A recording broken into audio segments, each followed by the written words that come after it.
Hi friends, இன்றைக்கான video என்னென்னு பார்த்தீங்கன்னா, நம்ம வீட்டு மாடி தோட்டத்தில் இல்லைங்க, நான் ஊருக்கு தான் போயிருக்கேன். எங்கள் வீட்டு பின்னாடி இந்த அளவுக்கு வாழைத்தோப்பு மாதிரி வாழை மரம் ஃபுல்லாக இருக்குங்க.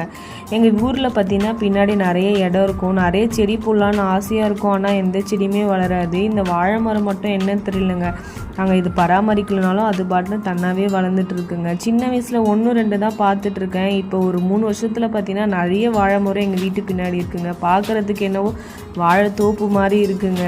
அது மட்டும் இல்லாமல் இந்த தடவை ஊருக்கு போனதில் 3 குலை விட்டுருக்குங்க. பார்க்கவே ரொம்ப நல்லா இருந்துச்சு. நான் எப்போல்லாம் ஊருக்கு போனாலும் சரி, அம்மா எப்போல்லாம் இங்கே வந்தாலுமே எனக்கு கண்டிப்பாக இந்த பொருள் இல்லாமல் வரமாட்டாங்க. என்னென்னு பார்த்தீங்கன்னா வாழைப்பூ, வாழைப்பழம், வாழைத்தண்ணி இதெல்லாமே கடையில் வாங்கிட்டு வராமல் வீட்டிலேருந்தே பறிச்சுட்டு வந்துடுவாங்க. எங்கள் அப்பாவும் பார்த்தீங்கன்னா நான் ஊருக்கு போகிற முன்னாடி நாளே எனக்காக இதெல்லாம் பறித்து கொடுத்துருவாங்க. ரொம்பவே சந்தோஷமாகவும் இருக்கும்.